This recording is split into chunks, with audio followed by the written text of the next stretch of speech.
ब्रह्म पुराण रे प्रमाण अछि पुरुषोत्तमात् परमं क्षेत्रं नस्तत्र पृथिवी तले भूस्वर्गं इति विख्यातं देवानां अपि दुर्लभम्। पुरुषोत्तमात् परम क्षेत्र शास्त्र देखन श्लोक कोन बोलछन्ति पुरुषोत्तमा परम क्षेत्र साधारण क्षेत्र नोंति भगवानଙ୍କର अंग स्वरूप होती श्री क्षेत्र भगवानଙ୍କର नाम लक्ष्मी का नाम अनुसार श्री क्षेत्र है पुरुषोत्तमात् परम क्षेत्र नक्षत्र पृथ्वी तले ए पृथ्वी रे एपरि स्थल कोनसी जगह रे ब्रह्म पुराण कहले सब तीर्थ अछंती धाम अछि ते समस्त लीला गोटिए जगह रे होछि द्वारका मथुरा गोकुल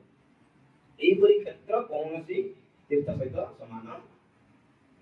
और सब तीर्थ भ्रमण कर सारा पर क्यों तीर्थ के आसती श्रीक्षेत्र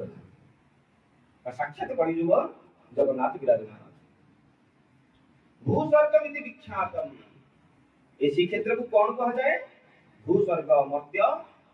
वैकुंठ भूस्वर्ग यदि श्रीक्षेत्र धाम को गले आपण भाबे तो मु वैकुंठ रे अछि मर्त्य वैकुंठ ता कहा जाए तम निकट रे अछि वैकुंठ या भल लागो मर्त्य वैकुंठ भूस्वर्गम इति विख्यातम आसे मर्त्य वैकुंठ रे जन्म ग्रहण करिया पई कि वास करिया पई केउ माने लालायित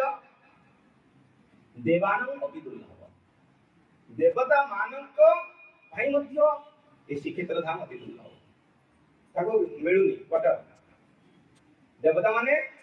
बुकिंग करथि जगन्नाथ को प्रार्थना करथि हमु के जगह दिया स्थान दिया वास करू जगन्नाथ को ना हे परियो वर्तमान ब्लॉक सब चल लानी देवाना अपि दुर्लभ हमर घर नहीं देवता मन कोन छी से प्रत्येक दिन आसंती जान एवं मध्य प्रतिदिन सब देवता आसुचंती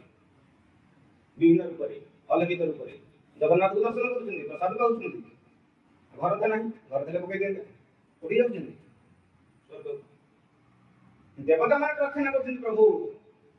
सेही पुरुषोत्तम क्षेत्र परम क्षेत्र अति दुर्लभ देवता मान को प्राप्त होती